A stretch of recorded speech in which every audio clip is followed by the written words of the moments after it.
Baik, selamat malam. Baik, selamat malam.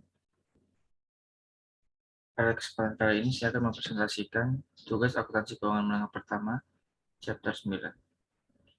Soal yang pertama yaitu exercise 9.4. Dover PLC mulai beroperasi pada tahun 2019 dan menentukan persediaan akhir berdasarkan biaya perolehan dan pada LCNRV pada tanggal 31 Desember 2019 dan 31 Desember 2020. Informasi ini disajikan di bawah ini, yaitu pada 31 Desember 2019, cost-nya sebesar 346 dan net realizable-nya sebesar 322.000.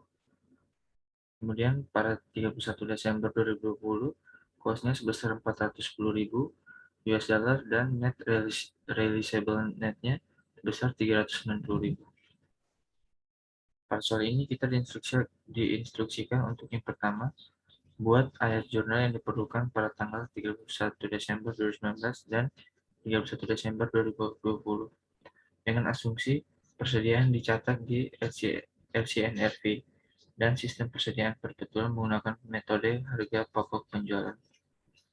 Yang B, buatlah ayat jurnal yang diperlukan pada tanggal 31 Desember 2019 dan 31 Desember 2020 dengan asumsi persediaan dicatat sebesar biaya perolehan dan sistem perpetualan menggunakan metode rugi. Yang C, manakah dari dua metode di atas yang memberikan laba bersih lebih tinggi setiap tahunnya? Baik, pasal yang A, COGS-nya sebesar 24.000 didapat dari 346.000 dikurangi 322.000 pada debit. Dan pada kreditnya terdapat allowance to reduce inventory to NRV yang sebesar juga 24.000. Pada tanggal Desember 2020, allowance to reduce inventory to NRV-nya sebesar 4.000 dan COGS-nya sebesar 4.000. Yang B, tanggal 31 Desember 2019, loss due to decline of inventory to NRV-nya sebesar 24.000. Serta allowance to reduce inventory to NRV-nya sebesar 24.000 juga. Tanggal 31 Desember 2020, allowance to reduce inventory NRV-nya sebesar 4.000 dan recovery of inventory loss-nya sebesar 4.000. Kedua metode pencatatan penyesuaian biaya rendah atau NRV memiliki efek yang sama pada laba bersih. Exercise 9.10. Selama tahun 2019, Crawford Furniture Company membeli satu gerbong kursi rotan. Pabrikan menjual kursi ke Crawford seharga 60.000 euro karena menghentikan operasi manufaktur dan ingin membuang seluruh stoknya. 3 jenis kursi termasuk dalam muatan mobil. Ketiga jenis dan perkiraan harga jual masing-masing tercantum di bawah ini.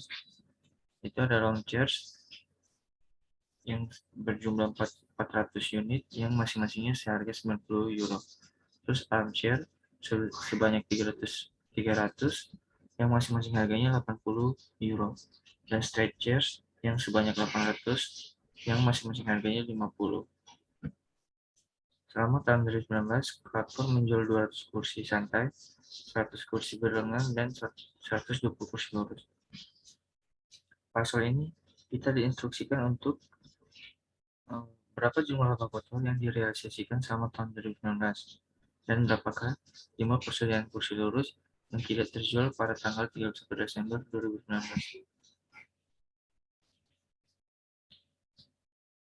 Berikut personal off-nya ada sebanyak 9, 15, dan 19 yang dimana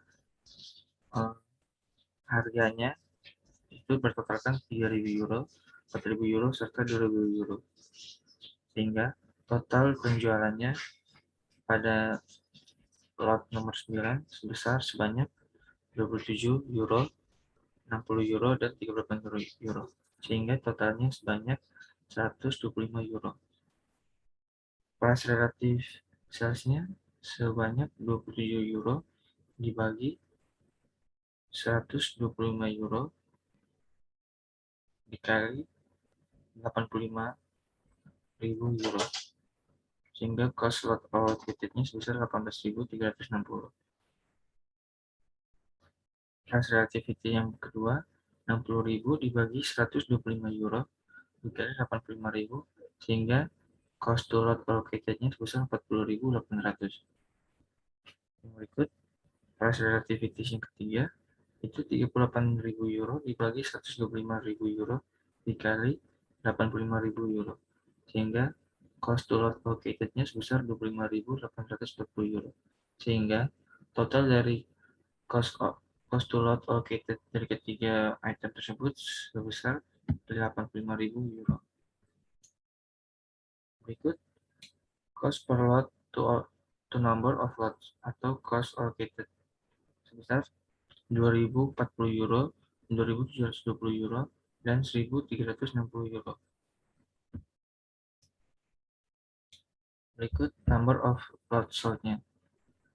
Yang pertama, item paling pertama itu sebanyak 4, di mana COGS per lotnya sebesar 2.040 euro dan 8.160 euro, sehingga total penjualannya sebesar 12.000 euro. Kemudian item yang kedua yaitu sebanyak 8, di mana salesnya sebesar 30 euro dan gross profit-nya sebesar 10.240. Item yang ketiga yaitu sebanyak 17,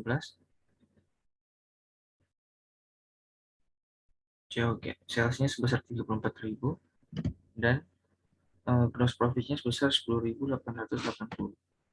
Sehingga sales atau si schedule-nya sebesar 78.000, COGS-nya dari si schedule sebesar 53.040 euro. Sehingga gross profit-nya sebesar 24.960 dan dikurangi dengan operating expense-nya sebesar 18.200 euro. Sehingga terdapat net income yang sebesar 6.760 euro. Berikut exercise 9.15. Zirek Corp memerlukan perkiraan harga pokok yang hilang karena kebakaran pada tanggal 9 Maret. Barang dagangan yang ada pada tanggal 1 Januari adalah 38.000 US dollar. Pembelian sejak 1 Januari adalah 90.000 US dollar. Pengiriman barang sebesar 3.400 US dollar, return dan potongan pembelian sebesar 2.400 euro. Penjualan dilakukan pada 3.313%, di atas biaya dan total 120.000 US dollar. Sampai Maret, barang seharga 10.900 dolar dibiarkan tidak rusak oleh api. Sisa barang dimusnahkan. Pada soal ini kita diinstruksikan untuk menghitung harga barang yang dimusnahkan. Yang kedua, hitung harga pokok pemusnahan dengan asumsi laba kotor adalah 3.313% dari penjualan. Yang berikut adalah merchandise on hand pada 1 Januari yaitu 38.000, pembelian sebesar 92.000 US dollar dikurangi dengan pengembalian barang sebesar 2.400 euro, sehingga freight in-nya sebesar 3.400. Maka total merchandise available pada cost sebesar 131.000. COGS yang terjual sebesar 90.000 US dollar. Maka ending inventory-nya sebesar 41.000 US dollar. Dikurangi dengan undamaged goods sebesar 10.900. Sehingga estimasi dari pemusnahan barang sebesar 30.100 US dollar.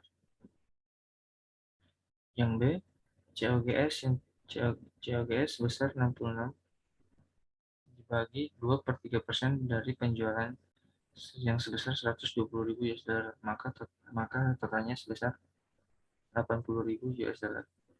Ending inventory at cost-nya sebesar 51.000 US dollar. Dikurangi dengan undamaged goods yang sebesar 10.900, maka estimasi dari fire loss-nya sebesar 40.100. Sekarang berikut problem 9.5.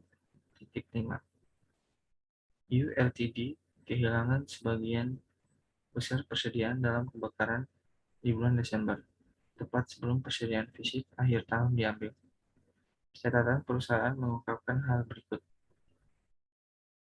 Yang pertama, beginning inventory sebesar 80.000 yen, kemudian ada pembelian sebesar 290.000 yen, dan pengembalian pembelian sebesar 29.000 yen. Sales yang sebesar 415.000 yen, pengembalian penjualan sebesar 21.000 yen, dan gross profit based on net selling pricing sebesar 35%. Barang dagangan dengan harga jual 30.000 tetap tidak rusak setelah kebakaran, dan barang dagangan yang rusak memiliki nilai sisa sebesar 8.150. Perusahaan tidak membawa asuransi kebakaran pada inventarisnya. Pada soal ini kita diinstruksikan untuk menyiapkan jadwal berlabel formal yang menghitung kerugian kebakaran yang terjadi. Jangan gunakan metode persediaan eceran. Begini inventory-nya itu sebesar 80.000 yen. Kemudian ada pembelian yang sebesar 290.000 yen. Maka total inventory-nya sebesar 370.000 yen dan dikurangi dengan pembelian yang sebesar 28.000 yen. Maka total barang yang tersedia sebesar 342.000 yen.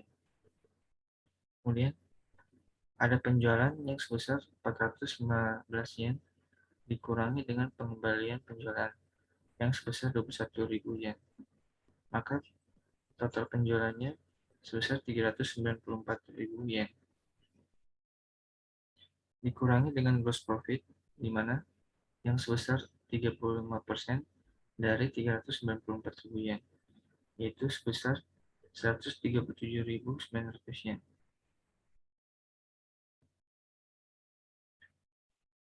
Maka total penjualan sebenarnya itu sebesar 256.100 yen. Maka ending inventory sebelum di-adjust dari kerusakan yaitu sebesar 85.900 yen. Dikurangi dengan goods on hand undamaged-nya yang sebesar 19.500. Maka inventory yang rusak itu sebesar 66.400. Kemudian dikurangi dengan residual value of damage inventory-nya sebesar 8.150. Maka fire loss on inventory-nya sebesar 58.250 yen. Sekian presentasi saya. Apabila ada kesalahan, mohon dimaafkan. Sekian dan terima kasih.